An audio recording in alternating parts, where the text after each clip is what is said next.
and we're just gonna go around the room. One thing. What is one thing that you think you know or remembered about dating at a young age? What is something that somebody told you when you were young? What is something that you learned? Or how old were you when you first kind of started getting into dating? Shalaye, we'll start with you. What was like that first introduction to dating? Ooh, so first of all, in my house, my mother said nobody's talking to nobody until you're at least 16. So we Okay. could not have boyfriends until we were 16. Definitely do not, no pregnancy. Okay. My mother, like, she kind of criminalized, talking to boys a little bit. I think she's just scared for us. She had 4 girls. So, mm-mm, wasn't happening. She said, "No, ma'am." Okay. What about you, Nomalanga? What did you learn or know about dating at a young age? What I remember is there was a lot of caution around, like, don't anybody get pregnant. But then the other thing was that it was kind of like you're not really supposed to date. You're young. Just make friends, whether they're boys or girls, and the dating part will come much later in life. Okay, that's interesting. Okay, Mary Dean, what about you? What you learned about dating as a young tot? Oh my gosh. No. It's funny because I don't know. I mean, by the time I got to college, I remember my aunt, which I so resented that because I actually went to college and came home with a Juris Doctorate degree. But she said, you need to come home with a husband. And they were adamant about that. And I mean, hindsight is 2020. That's where I should have been looking for one. But because the one I found outside of college, I threw him back. So maybe I should have followed my aunt's advice. That's what the others do. What about you, Dr. Alicia? What advice did you get about dating at a young age? Gosh, okay, I have to preface this by saying, I was raised by therapists. So unusual experience, I think. I don't remember any conversations about pregnancy or anything like that. I just remember my mom telling me that it's a small world. And she said, I was raised in Gary, Indiana, and you always have to think about your reputation. And she said, one day you're going to grow up and have children, and they're going to meet people that you knew when you were dating. And so what type of conversation would you like for them to have? What information would you like for them, your children, to receive about you when you were dating? So she just kind of like, she played mind games with me, and she left it at that. And I was like, oh, okay, I need to start thinking about my reputation. So, how personal do I want to get in this conversation? Dating. The first time my mom had a conversation with me about dating is because I was about 12, maybe 13 years old, and I was on the phone with my neighbor, and he was probably like 24. And so she was like, "Who are you talking to right now?" And I was like, "The next door." And she was like, "The man?" I was like, "Yeah, he has phone number. I gave it to him." And she was like, "Oh." Middle of the night, she walks over there, talks to the lady because he was staying with his mom. Talks to the lady, and that man was out of the house. Well, I'm sidestepping some parts of the story. The first time anybody touched me down there was that grown man. That's what I'll say. I'll tell that part of the story. And my mom had to have a conversation and be like, "That's not appropriate, nor is it right." She talked with his mom, who was a grown woman, and was like, "Nah, like, something needs to be done." And so that dude, he was never there ever again. Like, that was the last time I saw him. So that was like my introduction to boy-girl dynamics. I'm like 7th grade, 7th grade probably. But then I turned around, and the first time I ever got pregnant, I was 14. I took my mom to a sizzle and I to tell her I was pregnant. And so I struggled with dating early on because I had low self-esteem. I had daddy issues, and I thought that your body was the way to get people to like you. And so from a dating perspective, I had it completely messed up mentally, spiritually, from how you present yourself, from a boundaries, all of it. And it started at a very young age, and it took a really long time for me to get it under control. So when people talk about it's not talked about, I concur. It was only talked about when something happened. So when it went left, it was like, "Yo, no, don't do that. That's not what you're supposed to do." And then once you get it so wrong, you don't really know how to talk about how to bring it back. You just trial and error it. So let's go into some of these videos. I know I went heavy really early. I probably should have waited, but let's have the conversation. We're going to have the conversation. Let's have the real conversation, right? Let's for real break this thing down. Let's go to our first video, and then we're going to come back and we're going to keep this conversation going. Today, I want to talk about how Black girls never really got a chance to learn how to date. When I say that, what I mean is we weren't really allowed to get to know boys. We weren't allowed to understand or learn how to be courted, to be treated. We got like some throwaway one-liners that basically boil down to leave these boys alone. Keep them out your pants. You better not come home with no baby. But I just remember being told that I needed to cover myself. I was taught to be ashamed of myself before I was taught how to embrace and love and learn and understand myself. There was all these rules around femininity and womanhood. And then you see the men just, well, you see the men. You see how the men are operating in today's society. Now, hear me and hear me good. I love being a Black woman. We set the standard, baby, when it comes to culture, music, fashion. Black people in general are at the top of the totem pole, but Black women, you give us something and we multiply that thing. We are the blueprint for elevation, okay? I love being a Black woman. But it is dangerous and tiring at times, okay? So I'm gonna start with you, Dr. Alicia. Why do you think that is that we're not necessarily talking about dating? I have a theory myself, and that is that I don't necessarily know if our elders knew what dating was. I think at one point people knew what dating was. Let's say 40s, 50s, 60s, maybe 50s, 60s, they knew, right? 70s, you kind of bring the drugs come into the community, whatnot. And so by the 80s, folks are kind of, doing their own thing, and they're not really talking about the process of dating. Nobody's really courting. But also, when you think about women during that era and what their dating was, a lot of times they turned around and taught their daughters to be independent and take care of yourself. Not so much to date or how to date. And I'm not blaming anybody. I'm just curious as to why it might not be talked about as much.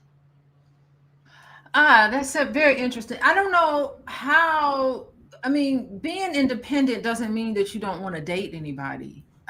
Because I think a good dating experience is two whole people dating, not a needy person dating someone who has these needs too, and you come together and you just feel each other's needs. It really is two whole people dating. And I think that dating comes from, it's not presented in formal education, but it comes from observation. So I think that what we absorb so much is the relationships we see modeled in our home.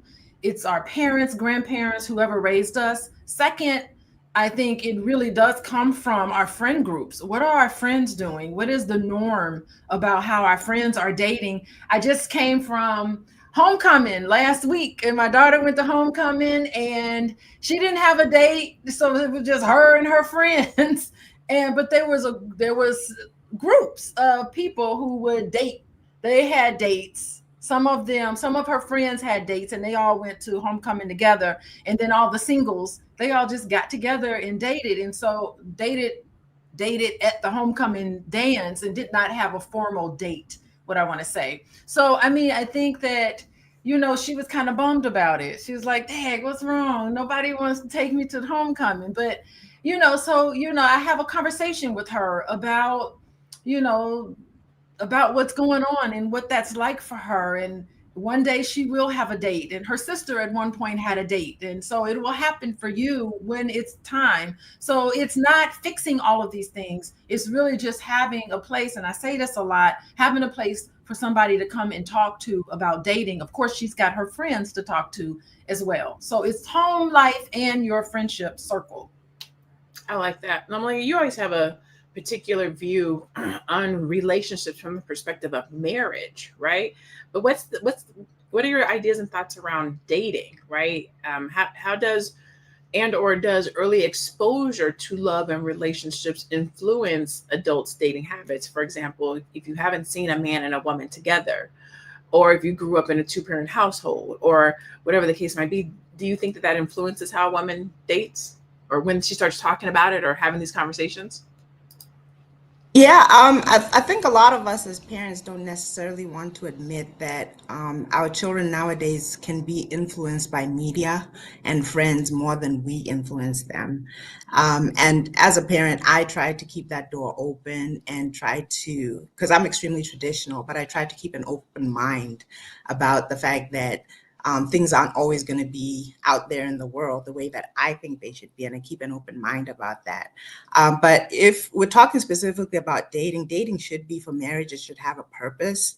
And before that, when you're younger, you shouldn't really, and like I said, my parents did this. They didn't really encourage us to pair off. They encouraged us to just get to know ourselves and get to have friends of both genders and just enjoy being friends and not try to add the romance into it. And I'm not oblivious to the fact that when your hormones are raging as a teenager, there's that element as well. And you're telling your child, don't be attracted to somebody, but that's all they're thinking and that's all they're seeing.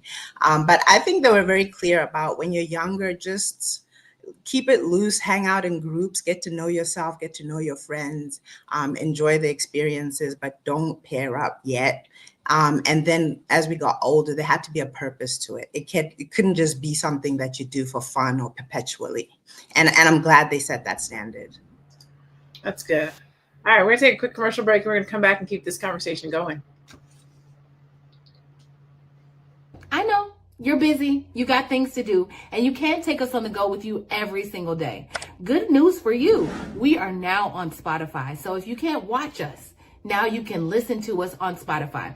Search Fly Nubian Money and all the episodes shall appear. All you have to do is like, subscribe, leave a 5-star rating, leave some comments, tell people how you love us so that when other people come along and are looking for a great show to watch, they can find Fly Nubian Money too. One last thing, and just in case you've been sitting under a rock, Fly Nubian Money now has an investment club. We are the Fly Nubian Money Club.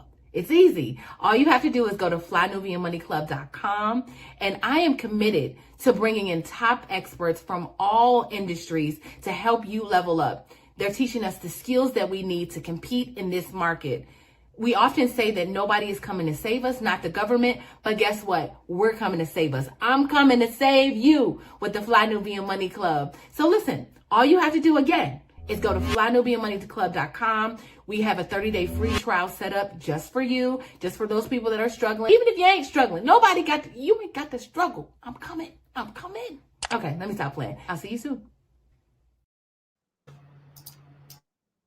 Awesome. There was a comment I saw that you put up here, Black man is fair. Can dating have multiple meanings to multiple people? I think that was a really good comment, Mary. The question, right? Because I think as you're growing up, you are hearing what dating is from your friends and in school, and you're seeing it and you're trying to make it make sense for yourself. And then you're also looking at what's happening in your house and your own dynamics. So you're trying to really pitch this together. What lessons can be learned from observing family and community relationship dynamics? And do we use those to come up with our own concepts and ideas of what dating is? Well, I'm going to say this, the lesson that I learned, and I learned by observation of watching it done right, right?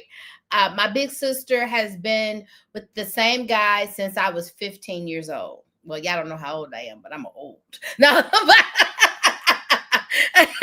they've been together for 30 years.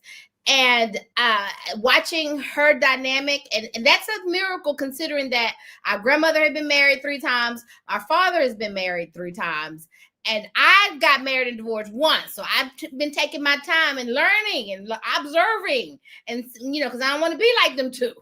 And so what I noticed with my sister, she had the luxury of my grandmother nurtured her relationship with her now husband. My grandmother kind of groomed. We hear grooming in such a negative connotation, how young girls are groomed. But I think that we groom everything. Entrepreneurs are groomed, billionaires are groomed, millionaires are groomed. Beyonce was groomed to be Beyonce by her father, who was a singer. We are always grooming and nurturing children. And so I saw my grandmother have her hand in and really helping to finish raising her husband, right? And raising the both of them into their relationship. And I've watched them now do that for his son and his wife and their, and their grandchildren. I see them nurture them. He married his high school sweetheart. And so I think that that it works. That obviously works. The parents, you should have a hand on your children, grooming their relationships, friendships, relationships, the whole 9 yards. But my grandmother, she didn't have that luck, that love in her life, but she everything that she wanted in a man, I guess, or what she thought, girl, that's a good man. You love him. You need, work with that man. He can drive the bus, but if you bring his check home every day, your blue collar man is all right. There's certain things that my grandmother would say, and I'll tell you this, and I'll pass the mic, but on her deathbed, and I had already been married and divorced. I got married and divorced fresh out of law school.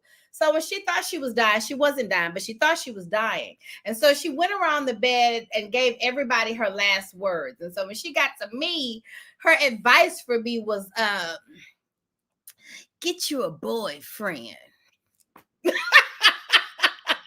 And that's your last words. You don't want to give me a recipe. You don't want to give me a recipe for life. You want to tell me to get a boyfriend? A boyfriend is the easiest thing to get. Look at me, and so I'm so upset with her. But now, as an older woman, I get it. Get your boyfriend. It's important, I guess.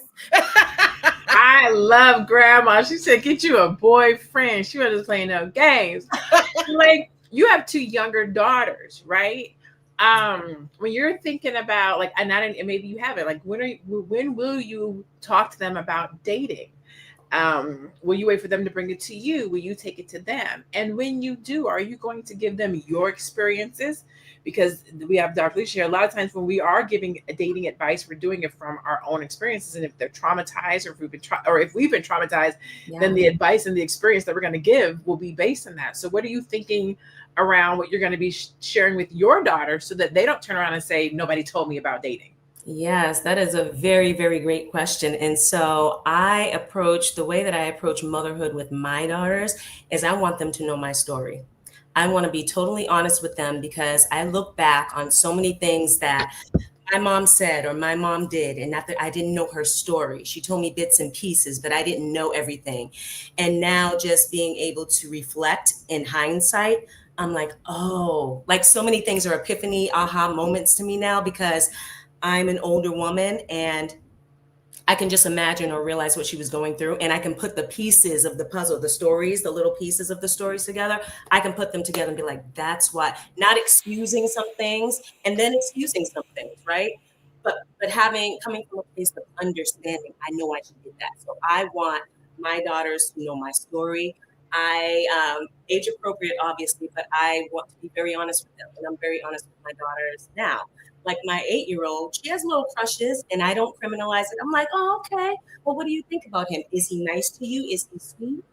Journey be having these boys doing everything, anything and everything for her. Okay. She just has this charming personality. So I already know that's going to happen naturally for her, and it may happen at a young age where people start to gravitate towards her because of that. And so I am going to let her know that is totally normal and natural. That's something that, so many stories about this topic, but that's something that when I was young and in middle school and I started liking boys and stuff like that, my mom, she really criminalized it. She really did. I don't think that she meant to do it maliciously, but I think that she was scared because of her experiences that she wasn't really telling me about, because I think she wanted to keep that stuff from us. And that's what they did in that generation. They didn't share, right? So many things that she had gone through and she just did not want me to go through it. So I had a situation too where I was on the phone, it was about 10 o'clock at night with a boy, my best friend, but we both had a crush on each other, right? And I think I was about 12. And she got on the phone. She picked up the phone because back in the day we had the landline, so we had the phone. Yeah, so I got the cord wrapped around. I got it under the door. She picked up the phone like, get off the phone. My heart dropped to my feet when I tell y'all I started out in a sweat. I was so scared, and she was like the next day she got me like, who were you on the phone with? She grilled me, And we weren't doing anything bad. We were just being 12 and 13-year-olds. It was innocent.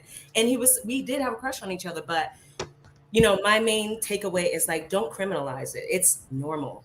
It's normal. I think you bring up a good point, right? You have to be safe enough. So two things. One, as a young person to go talk to your mother or somebody, you have to feel safe enough. But two, as the person who, as the parent or the mom or whomever is giving dating advice, you have to be able to do it not from a place of fear, of trauma, of hurt. And I think if people don't have that, they just don't say anything at all. So when you think about this, you know, this generation of people talking about, my mom didn't teach me how to date, or somebody didn't teach me how to date, did they themselves know how to date? Could they give you something that they didn't have? Could they give you or something positive? If I can't give something good to you, I don't even have anything to tell you. So let's go to our next video, and we're going to keep this conversation going.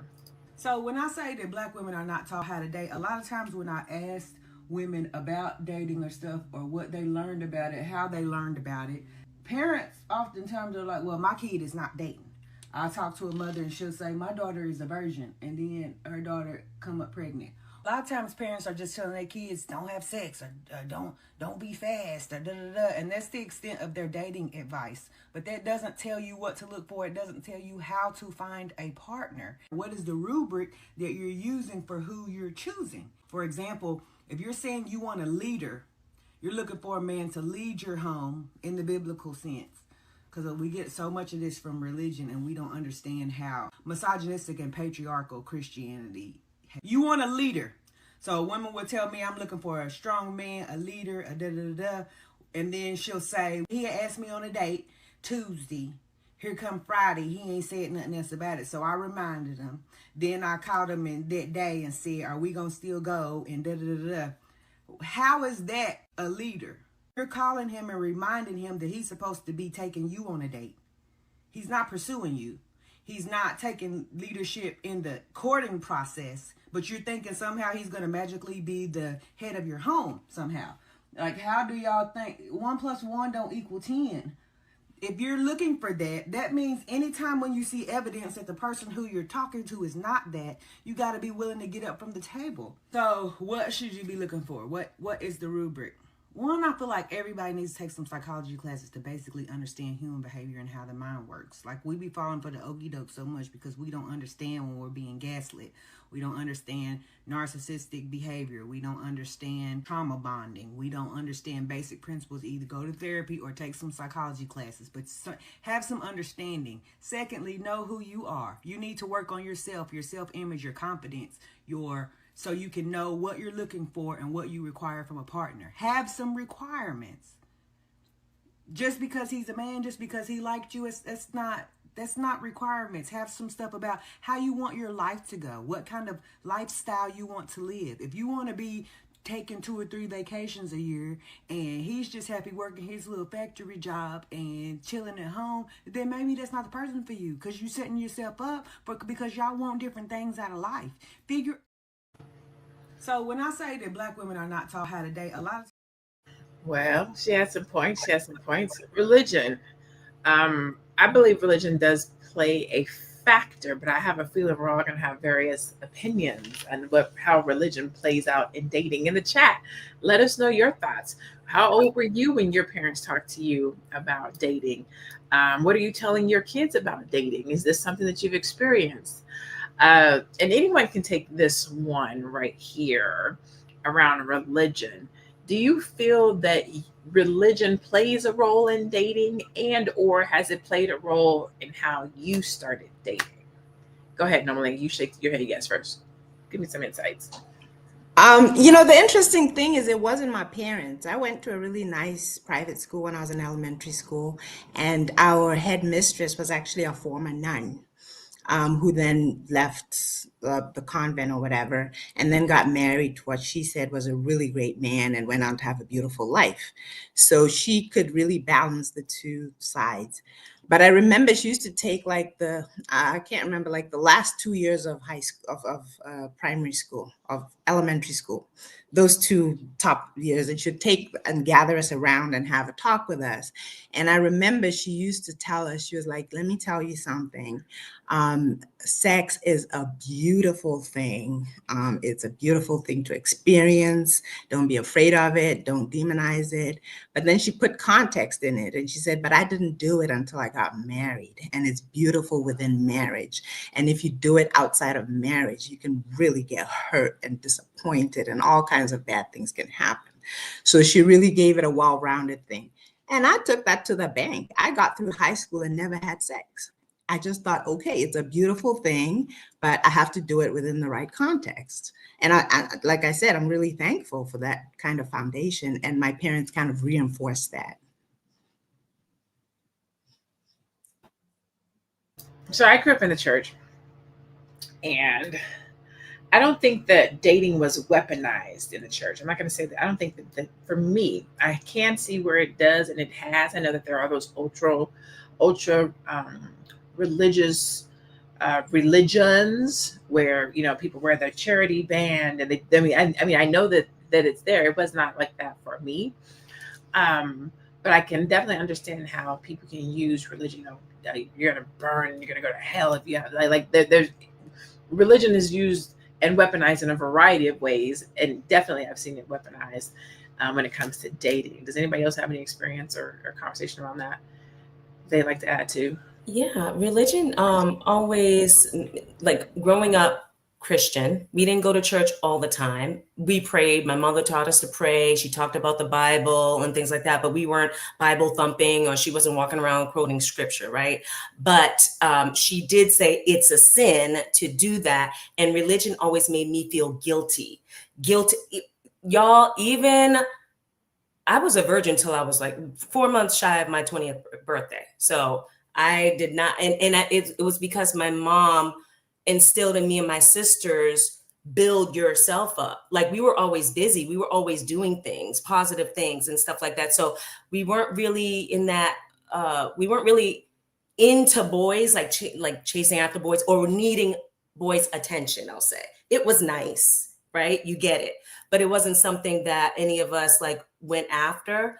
But like, even into my 20s, you know, premarital sex, I felt guilty. I'll be honest. I actually felt guilty until my mom passed away, which is weird. Interesting. You know what? You bring up something, Dr. Alicia, something I was thinking of, thanks to Black Man is Fair. He said something I always saw dating white teens did in sitcoms, and TV was very much a white construct. Also something you fake for people's parents, so you can be granted to go out with my parents. A lot of times growing up, people didn't even tell their parents that they was dating. So how would a parent even know to converse, right? So you don't say, somebody's calling you maybe, but you remember back in the day, you wear your clothes underneath the other clothes so you can get out the house and change your clothes. Or you'd be like, meet me at the corner, right? Like, you didn't even really tell your parents that you were dating. So by the time they found out you was dating somebody, you had already been kind of kicking it with that person. I think that, so I say that to say this, what can we do if young people are feeling like their parents are not preparing them to properly date? Actually, before we get to what we can do, I don't want that question. I don't want that answer yet. Do you think that has played into what we see in dating right now? I don't want to jump the gun. Let's talk about what we see in dating right now. Do you think that folks not being properly prepared to date has led to what we're seeing in the dynamics of Black dating amongst our, I'm not going to say youth, just in general? Oh, I got notes all over my little page right here. Okay. Properly prepared to date. I don't know, like, what are we supposed to take a dating class? And if we take a dating class, is who's setting up the curriculum? Okay, you tell your parents this, but then you don't tell your parents this. I don't know if dating happens that way. I just think that, okay, parents, I think it's a cultural thing. I've noticed that some cultures just, they just say, do not bring a girl home. Do not bring a guy home unless that's somebody you want to marry. All that other stuff, I don't want to hear about it. There's some homes that believe that way. But there's other homes that say, from the time, what'd you say, Shalaye, your 8-year-old, you got to talk to your 8-year-old, who you got a crush on now, who you got a crush on, and just helping that person process some of those things appropriately. So there's conversations you have with your parents that you ain't gonna have with your friends, and vice versa. And that's how it is. I think it's always helpful.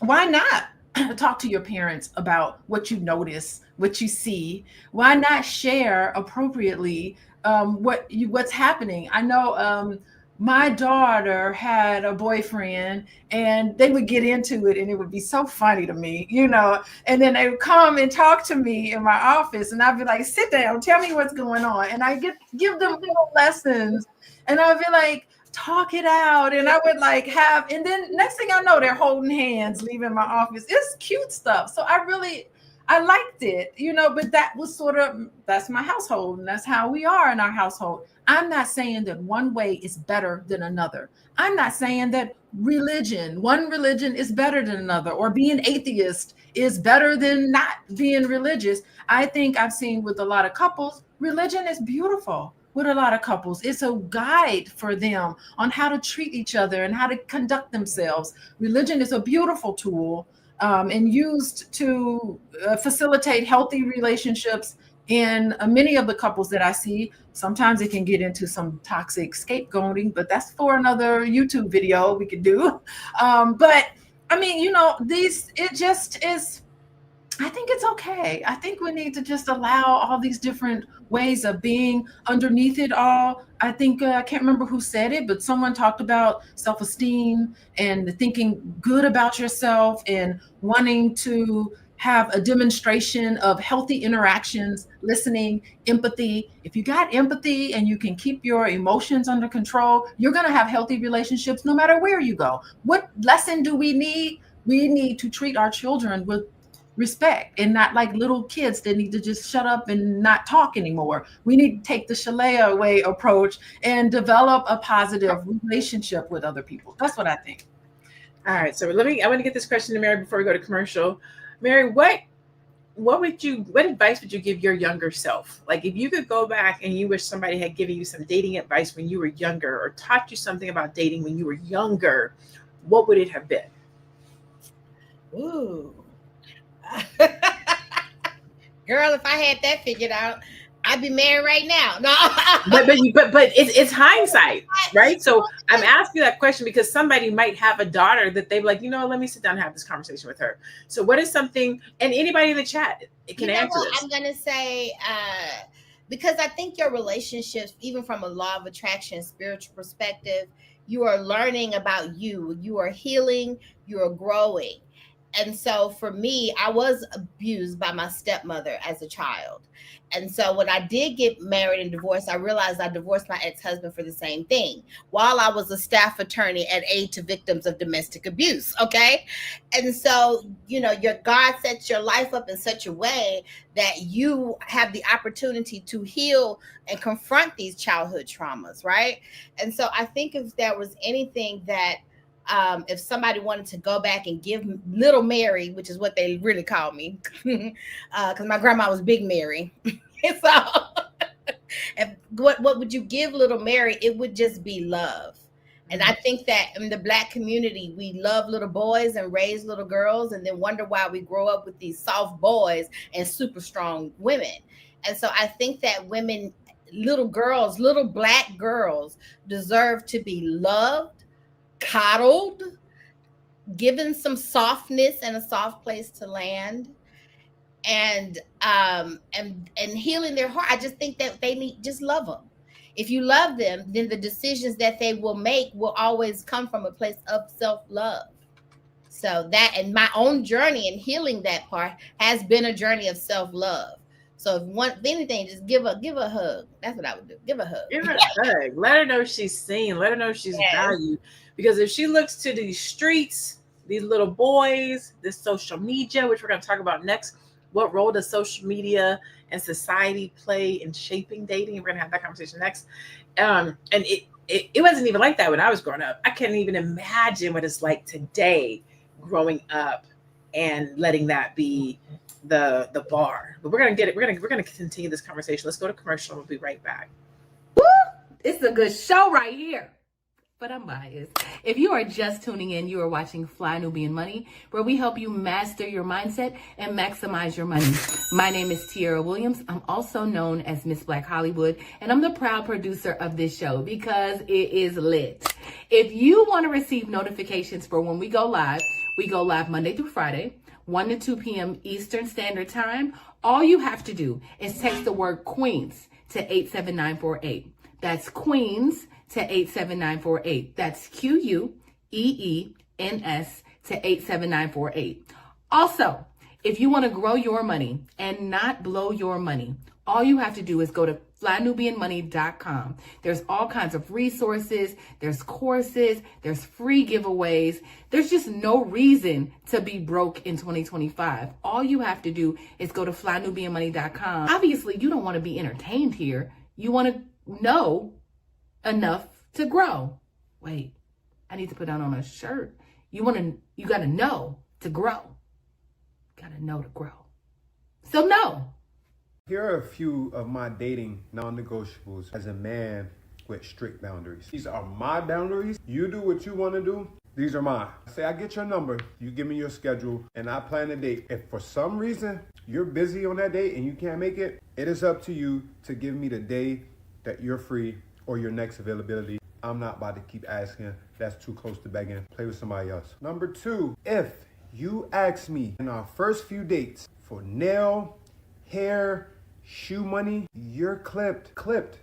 You're looking for a sponsor. You're not looking for a relationship. Why these things aren't already done? I don't care how much money I got. It's mine that I work for. Don't ask me to do some shit that you're not doing for yourself. Number 3, if by the 3rd or 4th date, you don't at least offer to buy a round of drinks or treat me to the next one, you're clipped. You're not a vibe. You're a bill. I would never let you pay, but at least offer. Make me think you want to pay. And if you forget to say thank you after I done planned and paid for this date, you're clipped. It don't cost you nothing to say thank you. Number 4, if I offer to pick you up or send you a car, you have a 5-minute window to get there. You knew about this date a day earlier and hours earlier. You should have been ready. I have pulled off after waiting 7 minutes before. You don't respect my time. I don't respect yours. Number 5, if we cannot do an active date, all right, tennis, hike, workout, it's clipped. You're clipped. I know me, I'm gonna catch the ick real fast. We just ain't gonna work out, literally or figuratively. Number 6, you like to go ghost for 2 and 3 days, or I find that you only respond when I text first, you're a clip. Ain't nobody that busy. It'll take you 10 seconds to respond to a message. Hey, busy day, I'll check for you later. That works for me because I don't need to talk to you every day, all day anyway. There is a huge difference from texting, which is mutual, and you just responding. Fuck out of here. Number 7, probably should have been number 1. Poor hygiene. That's gonna be a firm no for me. That breath ain't hitting, if them toes ain't kicking, and if them nails ain't clean, it ain't gotta be done, just be clean. Your ass is clipped. You're a woman. It's the least you can do. And then lastly, I'm a little bit more lenient on this one because I don't expect much. We just started dating. If I see that you just innately lack nurturing qualities, it's clip. I can't teach you how to be a woman to a man. You should not teach me how to be a man to a woman. Can't teach you that. It's clip. You sound like a woman. Okay, sorry. Yeah. Oh my God, damn. I like what he was saying. I like everything he said. No, let me say, what he was talking about, I'm with you. I don't hate what he's talking about. So first of all, I can't hear you when you're eating while you talk to me. I'm gonna start there. Let's get it together, young man. Talk or eat, but let's not do both. And then it's okay and cool to have boundaries. I think what social media does is there's too many people with too many opinions, and people end up walking around confused because they're gonna take what this person says and what that person says and what that person says. And if you're young, you're not even old enough to have put your own ideas together, and you're pulling from all these different directions, and you don't even know which one is right. You try this one a little bit. If it doesn't work, you don't get the outcome, then you'll try this one, and you just ultimately end up confused. I think social media has changed the game on things, but I think boundaries are good. So we'll go to you, Dr. Alicia. Not so much necessarily what he was saying, but the fact that it's not, historically, women had lists of things that they're looking for and boundaries and whatnot that they have. But now you got men showing up with lists and boundaries and what they will do and what they won't do. I'm going to say because women have messed it up, but that's what I say. What do you think about that? Like, what role does social media play in how we date today?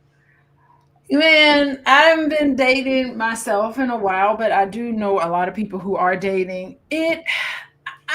Well, first of all, this video, I didn't see what was so wrong with this video. I don't think there's anything wrong with having a list. I think, I've worked with people who've had lists, and each one of those try to figure out exactly why that's on the list. Like, why do you put that on the list? And is it a non-negotiable or is it a nice to have? And what is it underneath there that you're afraid of that makes you put that on the list? Because you either operate from fear or love. And so you got to try to figure out exactly what it is. Everything that's on your list, you need to also be able to adhere to your own list of standards. You can't have these lists of standards and your breath is kicking. So you got to make sure that you're living up to whatever is on your list. And I think that would be really nice. The only thing on his list was the thing with nails. Why is that? I don't have my nails done, and I'm a runner. And my feet, sometimes they be all messed up. So I don't know what No, he said they just have to be clean. They don't have to be done. They don't have to be done clean. Okay, I can see that. Okay. All right. But I thought maybe done. Like you have to have your nails done. That's hard to do. I think lists are okay. I think they're great. Point when they are value added and personal. His in particular list was very pander-esque to me, and it was based on all the negative stereotypes that are happening in the dating world right now. He did not talk anything about the young lady, more so than just what he didn't want to see happen based on what's happening in social media and based on what's happening in dating right now. Nomalanga, what are your thoughts? I saw your face. What are you thinking? Yeah, I think there's a lot of garbage on social media. Anybody can get a mic and just get to talking, I mean, he was talking about she has to pay for the date, and I was just listening, and I like what Dr. Alicia said, where she's like, when you hear them mention something, you should wonder what's behind it, what's causing him to say that, And I couldn't find purpose in most of what he was saying. He just sounded like a guy who has a list of things that he wants you to fulfill before he has sex with you. Well, I think that goes back to what's happening in the dating world right now. Yeah. Women are saying, it goes back to our conversation, what Black women never learned about dating. So right now, women are deep. There's one lady who said, if you don't have $1,000, you can't take me out. There's you can't take me to Cheesecake Factory. I don't do Cheesecake Factory. There's I don't do coffee dates. You got to take me to dinner. There's just a lot of stuff that's happening. Those are all fantasies, though. They're just fantasies. People just throwing stuff happening out. So when you make a list like that, you're going against the standard. Shalaye, what would be on your list? Well, I just think that. Wait. Hold on. Go ahead. Finish. Go ahead. Sorry. I was gonna say that I think sometimes we don't have enough modeling. Like enough hasn't been modeled for people. So then they have to operate on just fantasies and just random ideas. Whereas if you came from a home where, let's say, your mom didn't even tell you much, but you have mom, aunts, and grandma, and they're all in successful relationships that have lasted a long time, preferably marriage. They don't really have to tell you, but you get an idea of what it is that you should expect. And sometimes when you're having conversations and you say, he said this or he did that, all of them will, what? He said what? Because again, that doesn't meet the expectation that they have for you or for a man. Or some things will say, oh, he sounds wonderful, or whatever it is. So a lot of times it's about what's being modeled. And I think in the absence of modeling, people just throw out random things that just, I wish they knew how silly it sounded. It just doesn't make any sense because it has no purpose. I always say that you're going to learn one way or the other. So if you have a good model or a bad model, it does not matter. You're going to learn. You're either going to learn what to do and what you want, or you're going to learn what you do not want. So either way, you will learn. Shalaye, what's on your list? If somebody asked you what's on your list today from a dating perspective, what would be on there? Well, one thing Like your about top the five model. things. Like your top 5 things. Ooh, okay. So about the modeling, I agree with what you said too, because there are people who have been modeled divorced, but they're married. My parents divorced when I was 7 years old. All of my sisters are married and have been with their guys since they were like 15, 16, and 18. It wasn't modeled, but that's what they wanted.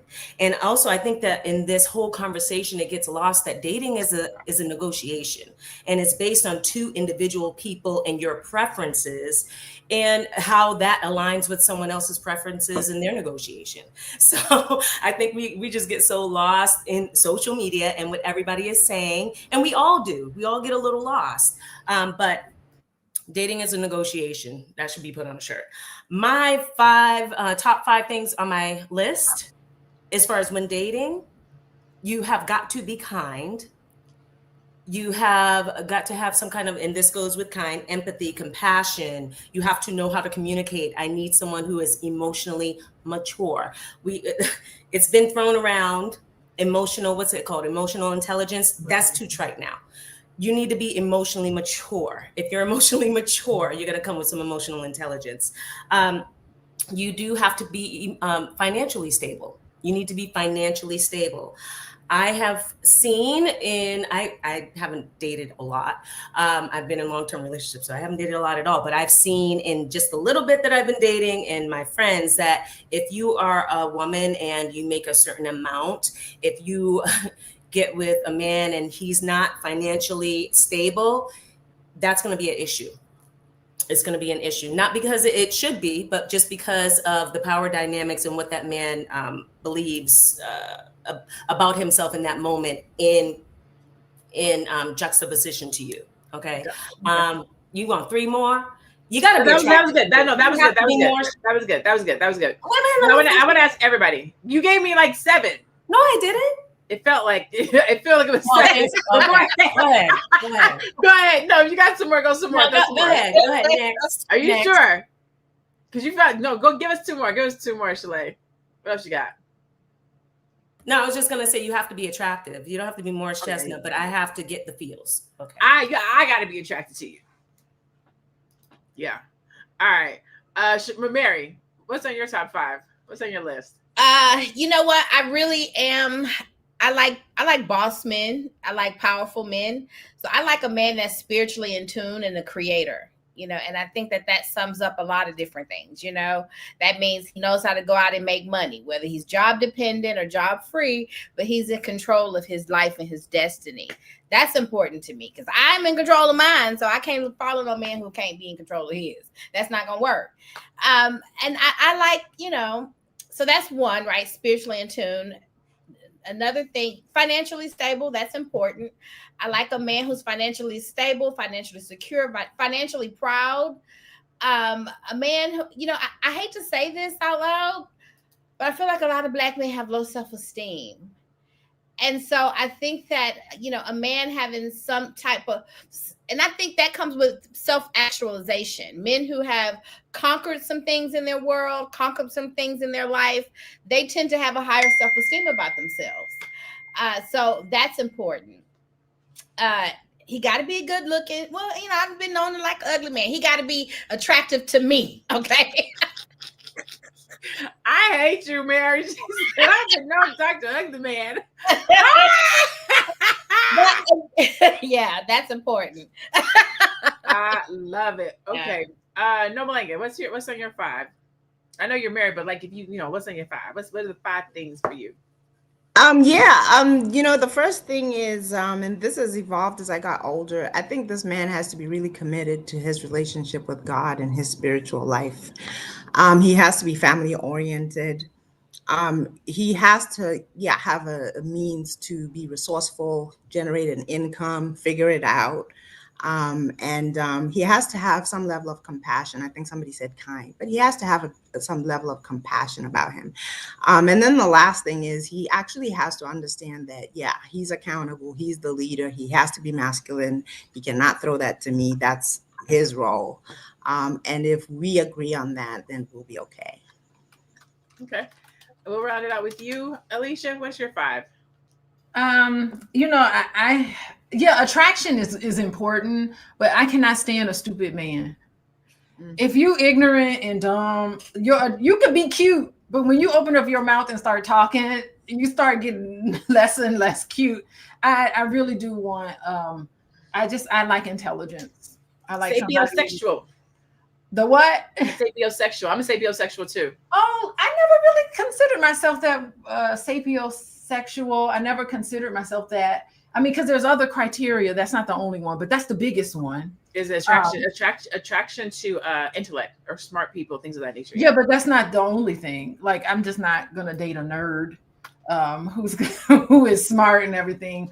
But so it has to be somebody who makes really good decisions with their life, somebody who has good boundaries with other people in their life. Because how are you going to leave room for intimate relationship if the boundaries aren't together? I do know that that's important. And I mean, I want somebody that's similar to me. Like, it would be nice, like lifestyle and culture. It's so, like, I was raised in a certain flavor, certain culture, and I would like to date somebody who's in that category, a professional person, because I'm in this professional world. So I would like somebody who's similar so that we can have things in common like that. So those are the biggest things. I love it. Yeah. And I think it's important to recognize and know that as you ask this question and as we figure out these lists at this point in our lives, they're very different than when we first started. And we've had to self-teach and self-learn and become self-aware and have bad dating and have trauma and experiences to get to a place where you say, this is what I'm looking for, and letting that be that. We have some stats. Can we go to the stats real quick? That we can call I'm attracted to you. I thought we had some. Okay, there we go. Dating and self-worth. The 2022 study found that 45% of single Black women reported feeling societal pressure to compromise on their standards to find a partner. Financial and Dating said a Harvard Business Review reports that financial independence often influences dating power dynamics, with women sometimes hiding income to avoid intimidation or resentment. We kind of talked about that a little bit. Generational patterns. 63% of Black women say their parents or family's dating relationship lessons affected how they approach romantic relationships today. All right. I think we have one more commercial and then we'll come back and get our final thoughts.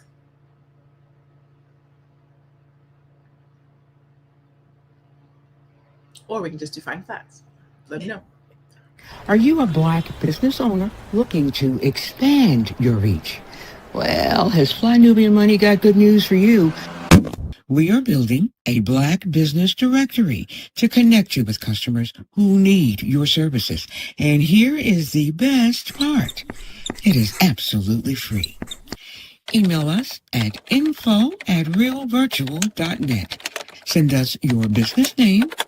Tell us a little bit about what you do, what services you offer, your website address, and your contact information. That's it. Together, we are going to build and circulate the Black dollar. Get listed today and start connecting with people who are probably already looking for you. Listen, get connected. The holidays be coming up. You're going to want your people to find you in your business. That being said, we're going to do our final thoughts. I'm going around and do our final thoughts. You can tell people where they can find you. And so I kind of already asked the question, which was if you could go back to your younger self and tell that person something about dating, what would it be? So I don't want to do that. But what I will say is if you could talk to a young person today who is beginning their dating journey, what would you tell them based on the society that we live in today? So not go back to in the 90s or the 2000s, but look at dating today in 2025. What advice would you give to our youth and young ladies and our young men who have to date in these terms? Okay. Nomalanga, I'll start with you. We're going to try to keep it to like 60 seconds or less, but also let people know where they can find you so we can get out of here on time. So I think I will apply what I've really come to appreciate as an older woman is that older women have some value to add to younger women. Draw close to older women, whether it's aunties, it's your mom, it's your cousins who are in successful and healthy relationships, and learn from them and bounce things off of them. I think that's really valuable and it's really important, especially if they're in situations that you feel like those look good to you. I think that's important. And I think I've said it before that, we'll go to college to get degrees, we'll go to courses, we'll go to a dentist to get our teeth done and all this other stuff. But then when it comes to the most important decision that you're supposed to make in your life, we kind of just wing it. So you do have to have that guidance. You do have to have that coaching. You do have to have that therapist, have somebody who's guiding you and teaching you and helping you. That's very important. And I'll leave it there for now. My name is Nomalanga. I never do a show without mentioning our charity that we have here in Botswana. I'm the founder and the operator of Pads for Our Girls. We founded this charity because we have girls who have experienced period poverty. They often miss school because they don't have sanitary supplies. So if you feel compelled to do that, please go to padsforourgirls.com and you can donate. Even the smallest amount makes a difference. Awesome. Thank you so much. What about you, Marye? What are your final thoughts and how can somebody find you? Marye Dean Esquire here at thewallstreetlawyer.com. You can find me online at thewallstreetlawyer.com and at The Wall Street Lawyer on all social media. You can also find my movement, blackwallstreet.com, and all social media, blackwallstreet.dotcom. And last words, I'm going to go with, I just saw somebody's Dennis Spraggins. He said, love wholeheartedly. I think it was, okay, too many comments. I can't keep up. Love wholeheartedly and find your tribe. I think that's what it was. Love wholeheartedly and find your tribe. And so that's the advice I would give. And I look to people who have done it and model them. I love that. All right, cool. All right, Shalaye, your final thoughts on where people can find you? Yeah, so my final thoughts, I would say it all starts with the love of yourself, right? Self-love and confidence and building that up within yourself. This is what I would tell young girls, and this is what I do tell young girls.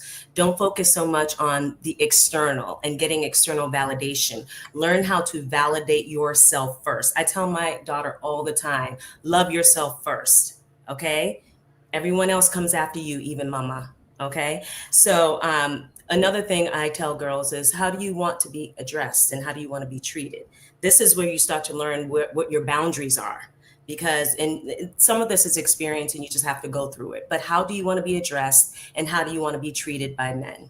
I'm Shalaye with Vital Source Realty. I'm in Boston, Massachusetts, and I can help you buy or sell real estate all over the United States, any state, any market. So reach out to me. You can find me at vitalsourcerealty.com or at Shalaye Camillo on IG and YouTube. Anonymous said, love your man first. I told y'all he was here. Yeah, he just came in the room. Okay, Dr. Alicia, what would your... Even the men don't want that. Listen. You know what? You need to think about genetics. Okay, think about genetics, because I know I go back to brains and how smart you are. But if you get married to a man that's not that bright, you're gonna have, your kids may not turn out that bright. You need to think about genetics. Intelligence is genetics. So we want to have, like, let's keep that in mind. Okay. Oh, you know what? I'm a therapist, so I want to talk about stats. Research shows us exactly something really, really powerful. So the single most important predictor of how successful we will be in adult relationships, whether you're a man or a woman, comes from the relationship we had with our mothers or primary caregiver during critical adolescent years. Yes, that's the time when we're starting to pull away from our families and we're trying to form our own identity. We didn't talk about that. And we're also internalizing what love means, what trust means, what security feels like. If that relationship was secure during adolescence, it allows closeness and independence at the same time, right? So we tend to carry that sense of balance in our adult life. That's research. So anyway, I just want to say, if you're interested in working with me, having realistic expectations about relationships, you can contact me at Coaching with Dr. Alicia. Awesome. So my final thought is, I think, is pretty simple. And that is, if I could tell this current generation something, what I would tell them is only seek advice from somebody whose relationship or life you feel like you would like to have. I think that young people and people our own age are turning to people who are traumatized, who don't know, who don't get it, who haven't been through anything, and sometimes they're haters, right? So go to somebody that you trust to speak over you, to give you advice, to seek solace in. I am blessed to have good girlfriends, Constance, Tiara, Tamiko, Kim, people that I can call, like, let me tell you what's going on. And I trust them to give me advice. I trust that they have my best interest at heart. And I think that that is important. That's something very different than when I was younger. When I was younger and I would go on advice, I'm throwing up all this content information, and we're all young and we don't know, and we're acting out of pride and ego. And so as an adult, I would have counseled myself very differently if I could go back and speak to myself today. And so that's what I do, and how I talk to this next generation and people my own age is from a space of having their best interest at heart. And sometimes it might be good for them, sometimes it might not be what they want to hear, but being honest. And so that's what I would say. I'm Dr. LaNée Javette. I am a monetization strategist and coach. If you want to make more money in your business, holla. All right. So thank you for joining us today as we explore why many Black women feel unprepared for dating and the influence of societal, cultural, and generational pressures. Remember, learning healthy relationship habits is a journey. The empowerment starts with understanding yourself, setting boundaries, and honoring your worth. Use these insights to create partnerships that uplift you and reflect the love you deserve. Also, I'll add, heal, right? I know I told a little bit of my story. Mary told a little bit of her story. When dating and in relationships, there are things that we take with us. Shed it, forgive it, move past it, release it, be free, get healing. And if you're not healed, don't take those traumas with you into a relationship.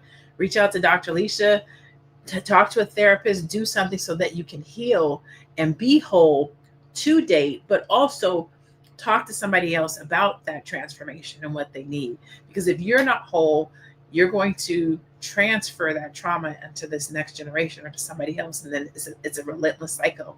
When we talk about generational curses, we're passing on trauma. So make sure that we're out here healing so that we can help people from a whole place.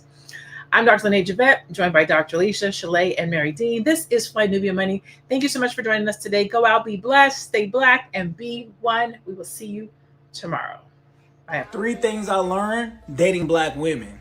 I've been dating Black women. I'm dating a Black woman right now. I'm qualified. No cap. Number 1, they will catch you cheating faster than any other race of women. Black women are detectives, FBI level. If you doing dirt, a Black woman will catch you. No lie. Number 2, if a Black woman don't find you attractive, she gonna let you know right to your face. If she think you unattractive, she gonna tell you straight up, you ugly, or your breast stink. Or if you approach, she gonna hit you with the no, right to your face. Number 3, they love hard. It's hard to get them to fall in love, but when they do, they riding shotgun. They gonna ride with you through all the bullshit, no cap.